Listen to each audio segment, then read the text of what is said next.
At 11:47 at night, the phone buzzed on the kitchen table just as Nolan Hart reached for it to call the police.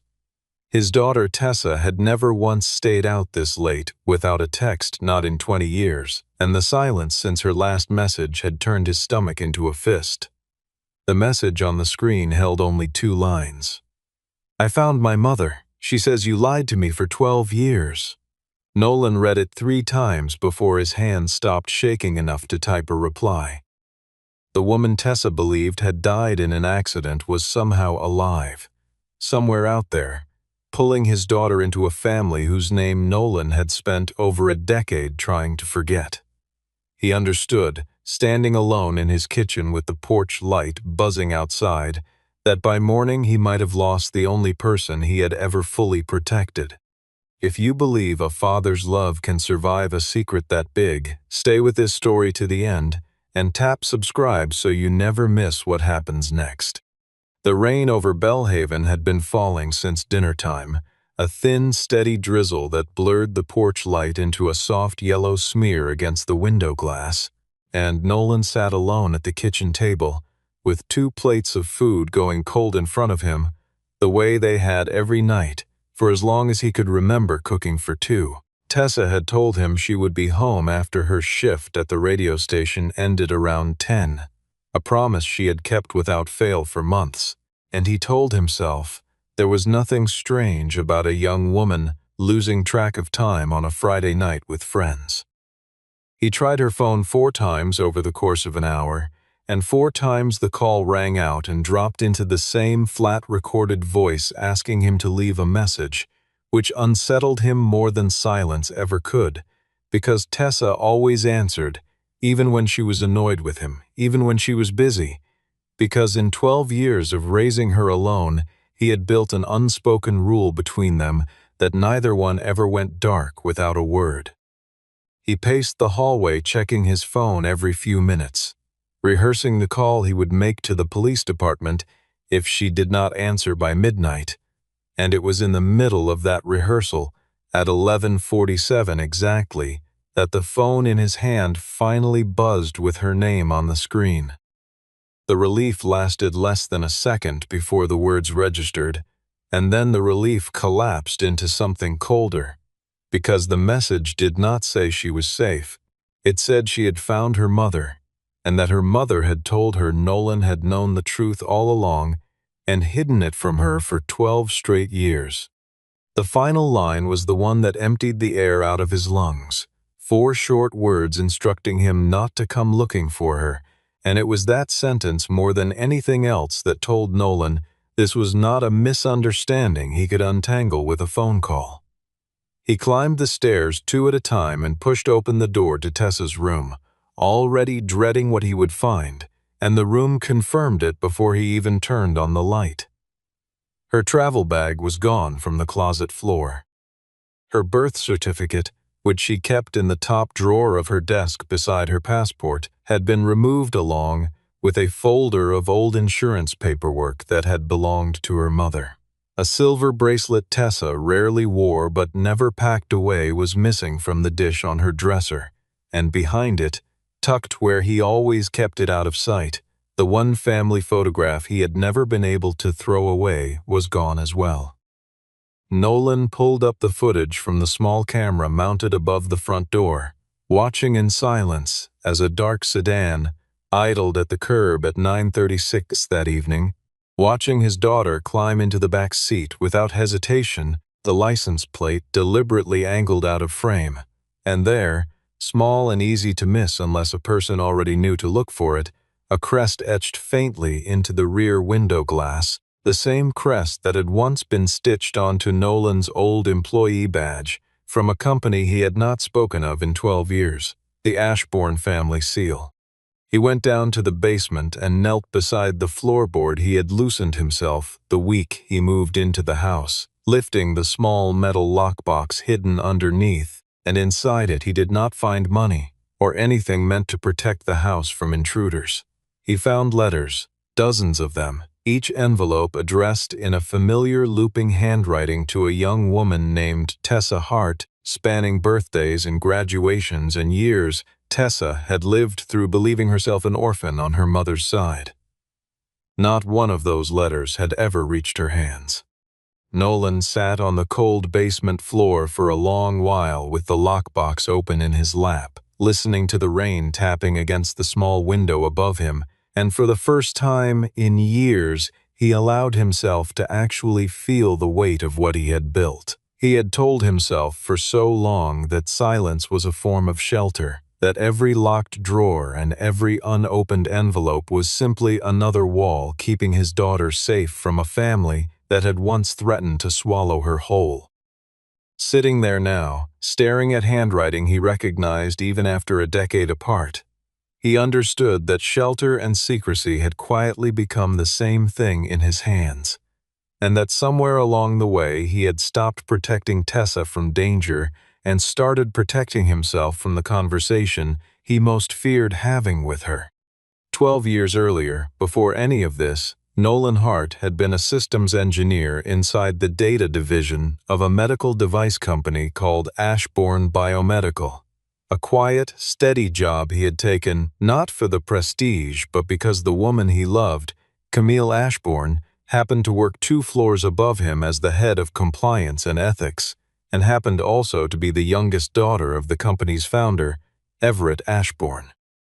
Their marriage had scandalized her family from the beginning, an engineer marrying into old money, and neither of them had cared, because for a while their life together had been the simplest, happiest arrangement Nolan had ever known. Camille's job required her to review clinical trial data before it reached federal regulators, and it was during one of those routine reviews that she noticed inconsistencies in the testing records for a new line of cardiac monitoring devices. Small discrepancies at first, then larger ones, then an unmistakable pattern that traced back to her own brother, Damien, who had quietly altered failure rates in reports destined for approval boards. If the truth ever became public, the company stood to lose billions of dollars, and several senior executives, including Damien, would very likely face criminal charges. Camille copied what she could find onto an external drive, and Nolan, using his access to the company's servers, helped her move a full backup onto an isolated system no one at Ashbourne Biomedical would think to search.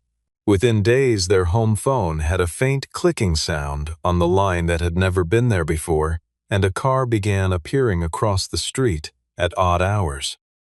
Damien never threatened them directly, not with his own voice, but through the family's attorney, who delivered a message so carefully worded it barely qualified as a threat at all, reminding Camille that a family with the Ashbourne name and the Ashbourne resources could make custody of a young daughter a very complicated legal question if it ever came to that.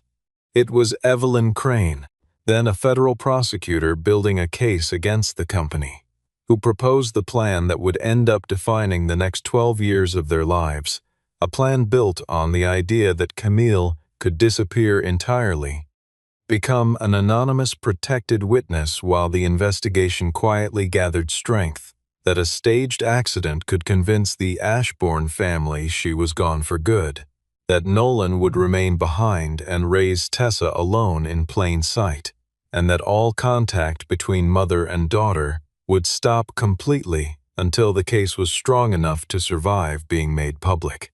Nolan agreed because he could not see another way to keep his daughter out of danger, and because Evelyn assured him it would only be a matter of a year, perhaps 2, before the case moved forward and the family could be made whole again in some new form. But cases like that one rarely move on schedule.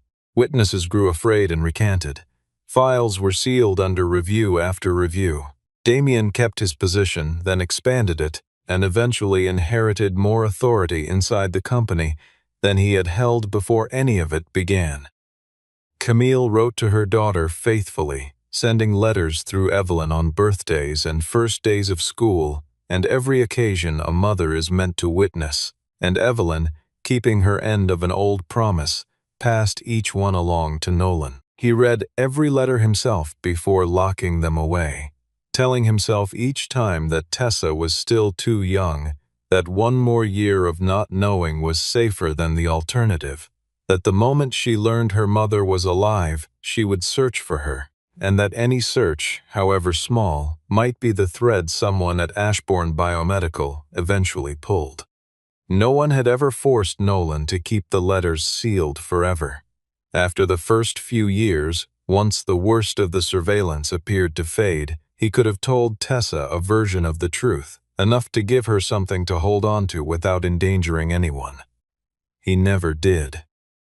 The fear that had once protected his daughter slowly reshaped itself into something closer to control, a cage built by a man who told himself every single day that he was still the one protecting her, when in truth he had simply grown afraid of what honesty might cost him personally. The risk that she would choose her mother's world over the small, ordinary life he had built for her instead.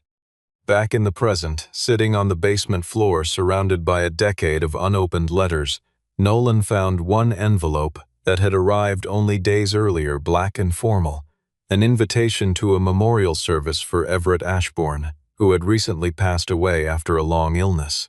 On the back, in handwriting that did not belong to Camille, someone had scrawled a short warning meant only for him. Tessa turns 21 in 3 days. Damien does not need her. He needs her signature.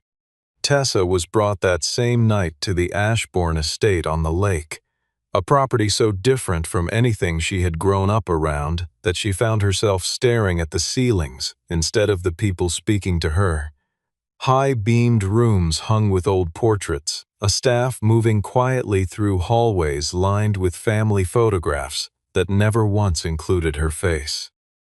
Her mother appeared from a side room, and Tessa needed a moment to recognize her, because the woman standing there bore only a faint resemblance to the photograph Nolan kept hidden behind a drawer, thinner now, gray threading through hair that used to be dark, eyes that kept flicking toward the doorway as though old habits of watching for danger had never fully left her. The drive out to the estate had felt like moving through someone else's life, past stone gates and a long gravel road lined with old maple trees, and Tessa had spent most of it staring silently out the window, trying to reconcile the woman who had texted her only hours earlier with the mother she had spent 20 years quietly mourning. Every part of her wanted to run toward Camille the moment she saw her, and another quieter part of her wanted to turn around and drive straight back to the small house where she had grown up, back to the version of her life that had at least made sense, however incomplete it now appeared to be. The reunion did not unfold the way Tessa had imagined it 100 times as a child. She cried and reached for her mother first, holding on for a long moment before finally pulling back to ask the question that had been building in her chest the entire car ride, demanding to know how her mother could possibly still be alive after 20 years of grief that had shaped nearly everything about her childhood. Camille explained, gently at first, that she had been forced to disappear to keep her daughter safe from people who would have used a small child as leverage without a second thought, and then she added a line that would redirect every ounce of Tessa's anger toward the one person who had actually raised her. Camille told her she had written every single month, and that her father had kept every letter for himself. She did not mention that she herself had once agreed to let Nolan decide when the truth should finally be told. Damien entered the room a few minutes later with the practiced warmth of a favorite uncle, greeting a niece he had waited years to meet, and it did not take him long to steer the conversation exactly where he wanted it to go, suggesting that Nolan had exploited Camille's fear to isolate Tessa from a family that could have given her everything. He showed her documents describing a trust her grandfather had established years earlier, one that would transfer a controlling block of voting shares to Tessa the moment she turned 21, shares significant enough to shift the balance of power on the company's board entirely. All he needed from her, he said, almost as an afterthought, was a temporary power of attorney to protect her grandfather's legacy while the estate settled. A simple formality, nothing more. Small details kept catching in Tessa's mind, even as the room around her tried to feel like family. Her mother went quiet every time Damien entered, as though some old reflex had never faded. A staff member brought a folder of paperwork, but was quietly waved off before Tessa could read past the first page. Damien mentioned twice, almost casually, that the signature really did need to happen before midnight on her birthday, a deadline that felt oddly specific for something he kept calling a formality. When Tessa finally asked her mother, alone for a brief moment, whether she truly believed Nolan had betrayed them, Camille's answer was quieter than anything else she had said that night. "Your father loves you," she said, "but sometimes people do the cruelest things and still call it protection." Outside the door, unseen by either of them, Damien had been listening to every word. Nolan called Evelyn Crane the moment he found the invitation, and she confirmed what he already feared, that Everett Ashbourne had died and his will had just been made public, and that Tessa now held the exact number of shares needed to tip the balance between Damien and a growing faction of shareholders demanding an independent audit. If Tessa signed the power of attorney Damien was pushing, he would gain the authority to block any internal review, to legally dispose of old records through routine document retention procedures, to strip Camille out of any remaining claim to the estate, and to permanently bury the investigation that had cost the family 12 years of their lives. Evelyn warned Nolan not to release anything himself, reminding him that the witness protection agreement he had signed so long ago was technically still in effect, and that surfacing the material on his own could expose him to lawsuits, the loss of his repair business, and possibly criminal charges tied to his original unauthorized access to the company's servers. He drove to the estate anyway, though he did not try to force his way inside. He stood at the iron gate calling Tessa's phone until she finally stopped answering and left a single voicemail instead, his voice steadier than he felt.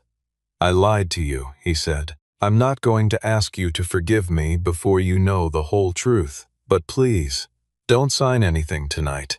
For the first time in Tessa's entire life, her father was not trying to explain his way around what he had done. He was simply admitting he had been wrong. On the drive home, his phone rang again, an unfamiliar number this time, and Camille's voice came through the line trembling in a way he had never heard from her before, even during the worst weeks of hiding 12 years earlier. "Damien is holding my passport and my records," she told him. "You have to stop Tessa from signing." Nolan asked her, plainly, why she had let their daughter believe the entire lie belonged to him alone.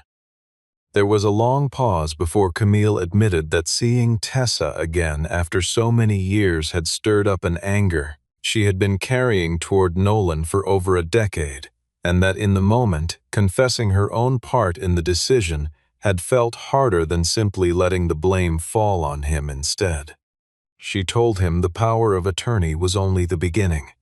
The moment Tessa signed it, Damien intended to publicly announce her as the newest member of the Ashbourne family, using her name and her presence to legitimize quietly closing the very investigation that had once forced Camille into hiding in the first place. Nolan asked how she could possibly prove any of it. Camille's answer was quiet and certain. "The final piece of evidence," she said, "is sitting inside a letter you never opened." Back at the house, Nolan spread every letter across the kitchen table, dozens of envelopes, each marked with an age instead of a date: 9 years old, first day of middle school, high school graduation, the day Tessa accepted her first job, every Christmas where she had quietly set an extra chair at the table without ever fully explaining why. Reading them now, in order, Nolan understood that he had not simply withheld information from his daughter. He had taken from her the chance to remember her mother honestly, to grieve her properly, to be angry at her directly, instead of carrying a hollow grief that never had anywhere real to go. He noticed, reading through them slowly, how the tone of the letters shifted as the years passed. Hopeful and detailed in the earliest ones, then gradually shorter and more careful, as though Camille had slowly resigned herself to writing into a silence she assumed might never be answered. A few mentioned small things she could not have known about her daughter unless someone had quietly kept her informed from a distance.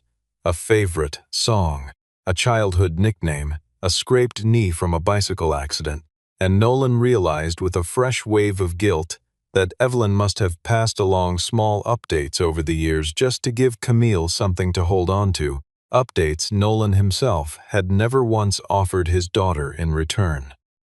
The final letter mentioned an old blue portable music player Tessa had carried everywhere as a little girl, and Nolan found it eventually at the bottom of a box of childhood belongings he had never been able to throw away.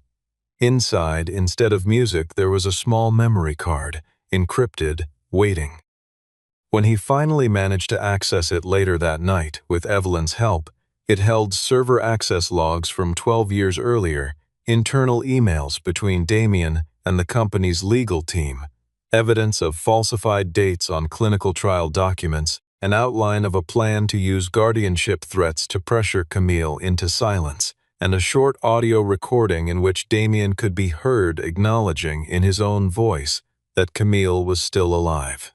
The card required a passcode, and it was not Tessa's birthday or the date of Nolan and Camille's wedding. It took him almost an hour to realize the code was hidden in the first letters of each of the 12 birthday messages Camille had written over the years, one letter per year, spelling out a sequence only a mother would think to use. Nolan now held enough evidence to end Damien's career, but using it meant admitting publicly that he had kept a locked box of letters from his own daughter for over a decade, and admitting that meant risking the very last thread of trust he had left with her. He was no longer choosing between right and wrong. He was choosing between protecting the version of himself Tessa still believed in, or letting her see every uncomfortable, unflattering part of the man who raised her.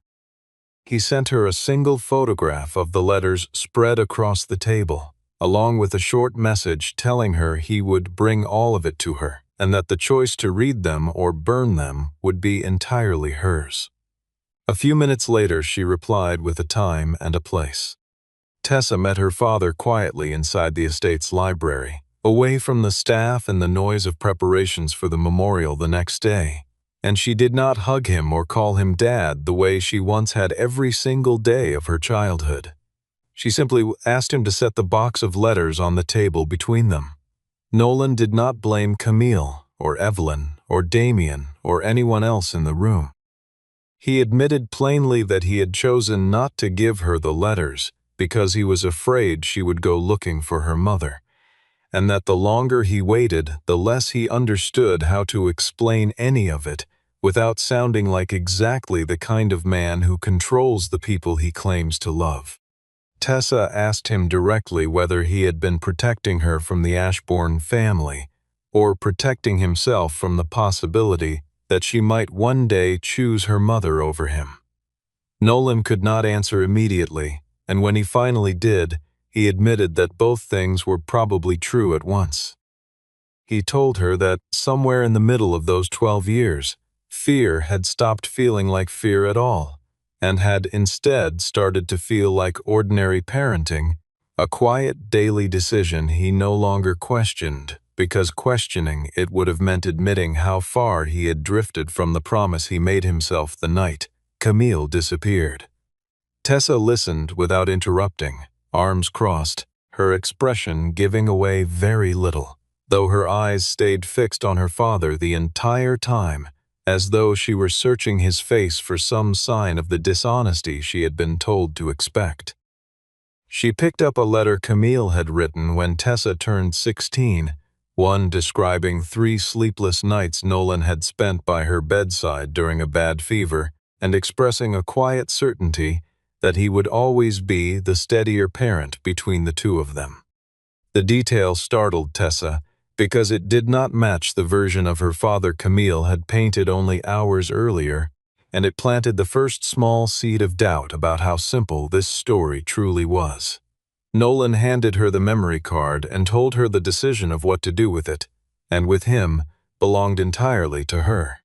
Before either of them could say much more, Damien walked into the library with a company attorney named Mason Rourke close behind him, accusing Nolan on the spot of stealing confidential data and coming to the estate to extort the family. Security escorted Nolan out without any physical confrontation, but Damien made sure to humiliate him in front of Tessa on the way out, remarking coldly that a man living paycheck to paycheck in a small rented house had no business teaching an Ashbourne heir anything about power.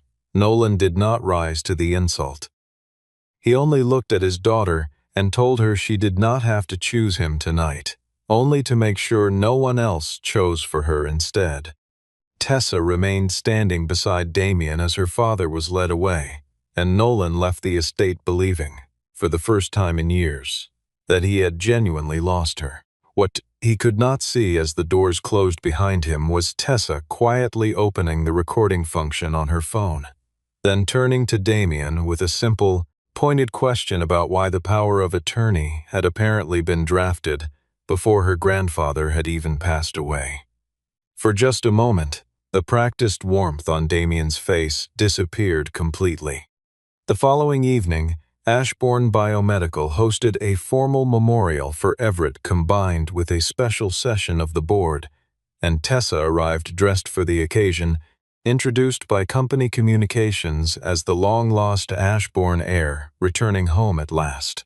Damien wanted the appearance of a reunited family to reassure shareholders that nothing about the company's past required further scrutiny.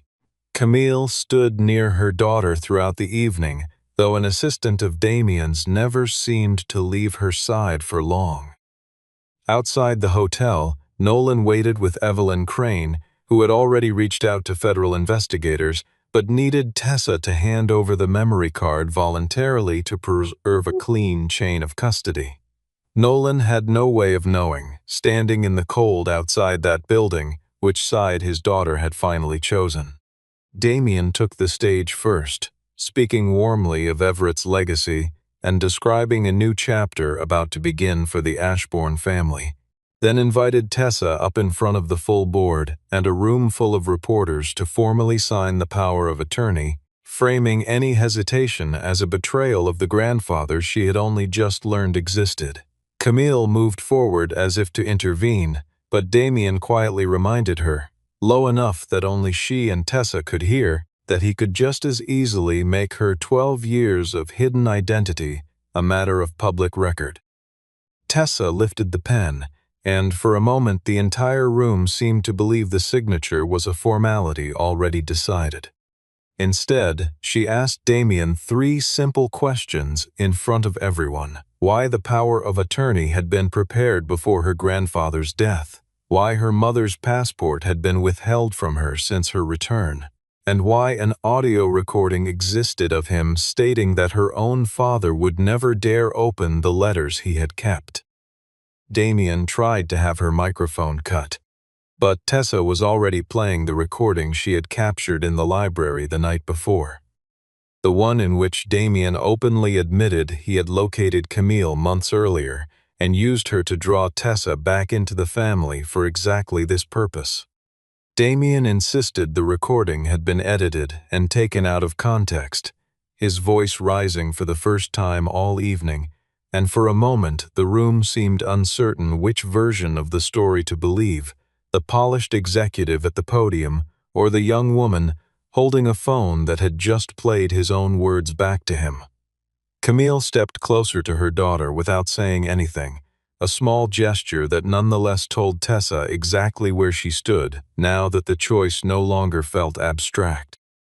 Tessa glanced at the clock mounted above the stage, watching the second hand approach the same moment that had once shattered her father's world from a distance, and at 11:47 that night, she sent him a single text message.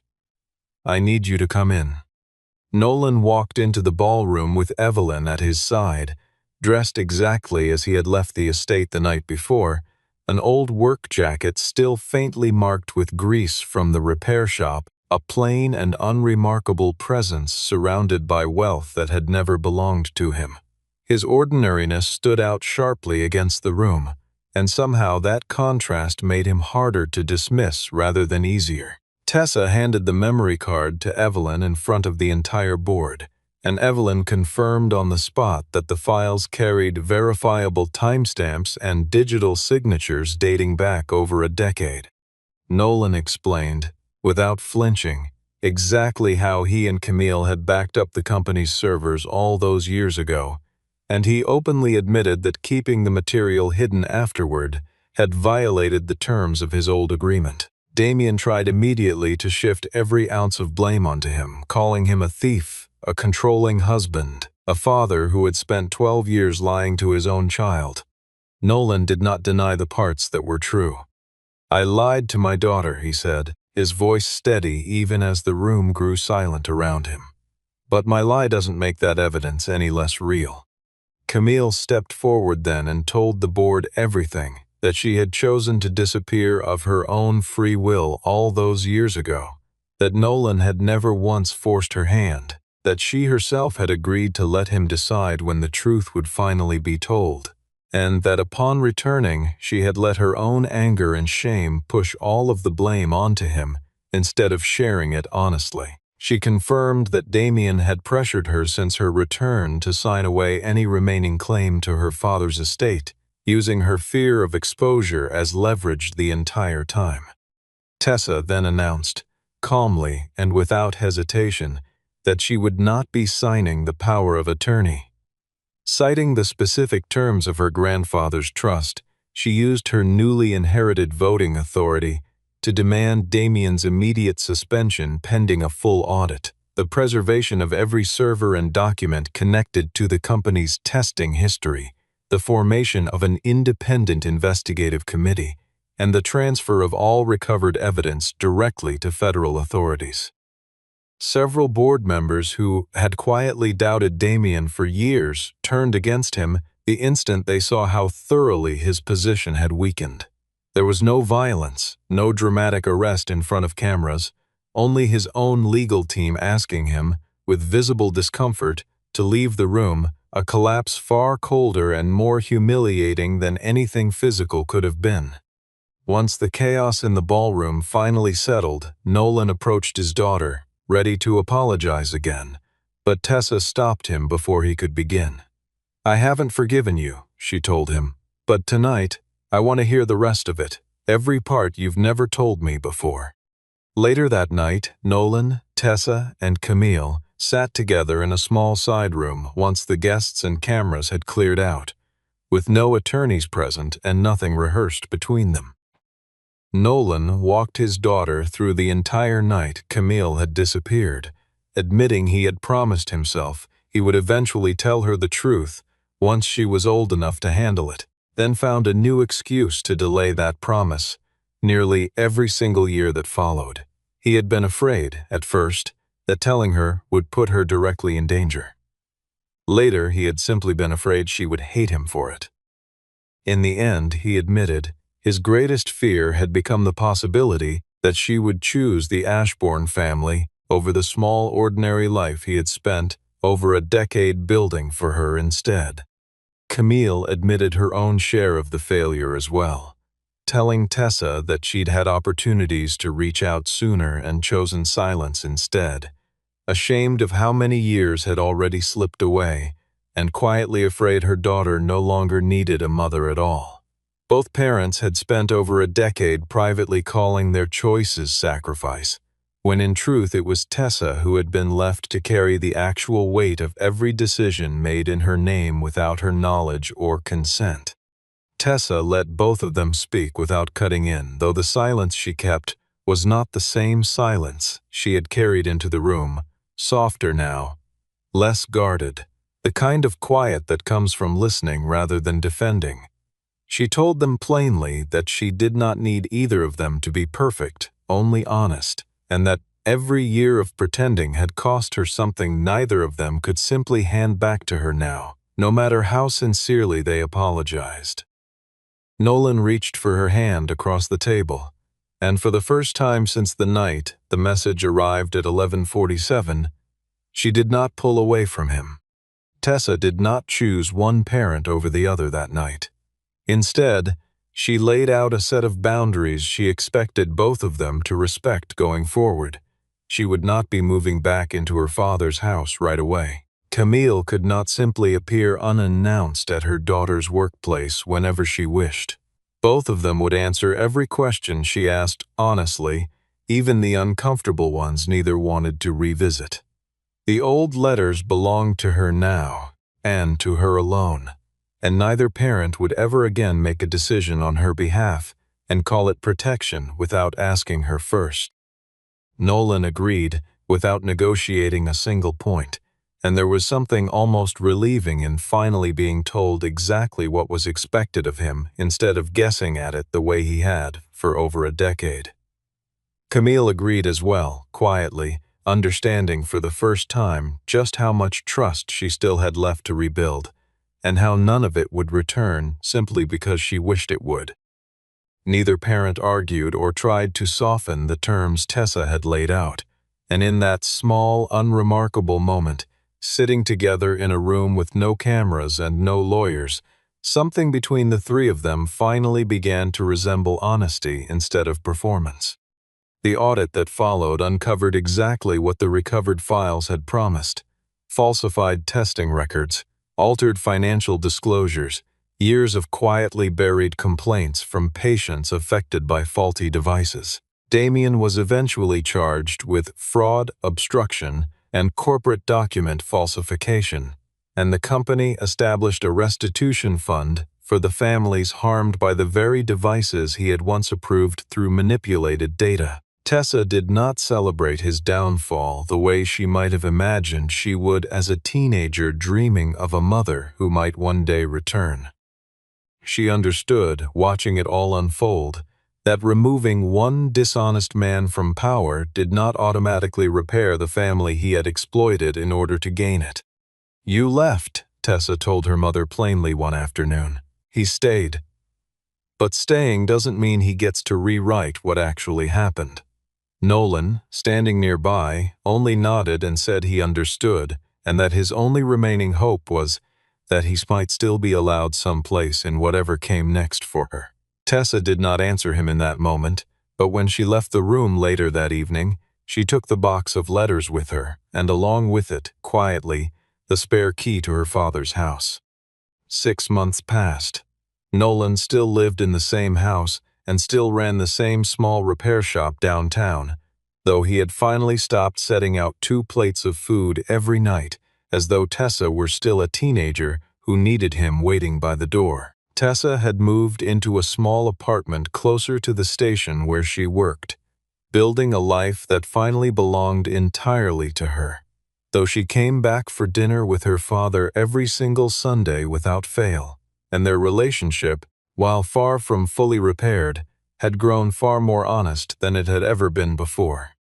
Camille began meeting Tessa in quiet, neutral places around the city, and together, slowly, mother and daughter worked their way through the old letters one at a time, refusing to rush a decade of missed years into a few short weeks of forced closeness. Some afternoons they barely spoke at all, content simply to sit across from each other with coffee going cold between them, while other days Tessa asked questions that took her mother a long time to answer honestly, questions about the year she disappeared, about whether she had ever considered coming back sooner, about what it had actually felt like to watch her daughter grow up entirely through secondhand letters. Camille answered every one of them, even when the truth made her uncomfortable, understanding now that comfort had never been the point. Tessa eventually redirected the shares she had inherited into a new independent trust dedicated to medical ethics oversight, unwilling to let that kind of concentrated power ever again rest in the hands of a single person within the family. She still visited the company offices occasionally, mostly to review reports from the new oversight committee, and each time she walked those hallways she found it easier to see the building for what it was: a place where people had once made careless, dishonest choices with real consequences, rather than the mythical inheritance she had briefly been offered on the night of the memorial. One quiet evening, Nolan sat alone in his living room as the clock crept toward midnight, and old instinct pulled his eyes toward the window the way it always had, though he caught himself this time and remembered that his daughter was a grown woman now, fully capable of finding her own way home, and that loving her could no longer mean imagining the worst every time she was 5 minutes late. At exactly 11:47 that night, his phone buzzed once against the table. He hesitated only a moment before he opened it. Running a little late, Tessa had written, "Still safe. Love you. Stop sitting in the dark waiting for me."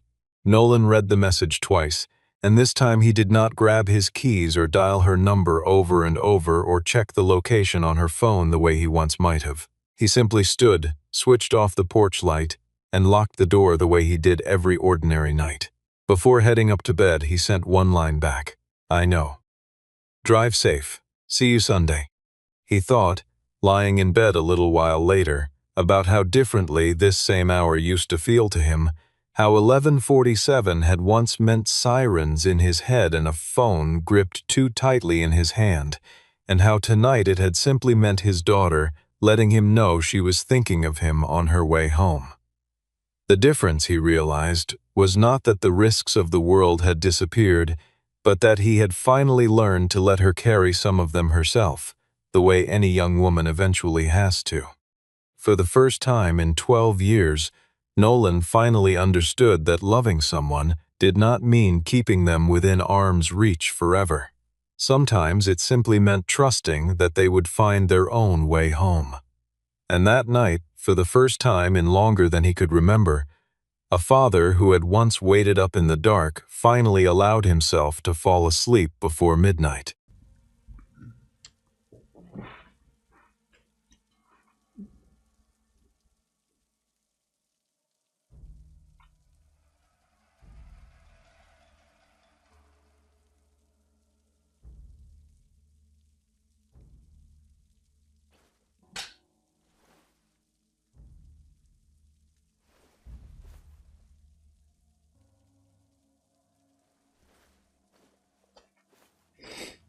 All right. Just time your dodges. You got it. If you time your dodges properly, you win. True. I almost wish I had pillar stance again. I feel like you could get.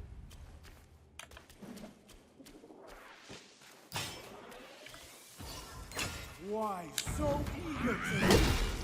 You pose the challenge, yet know not how to bear your retreat. Oh my gosh. Right.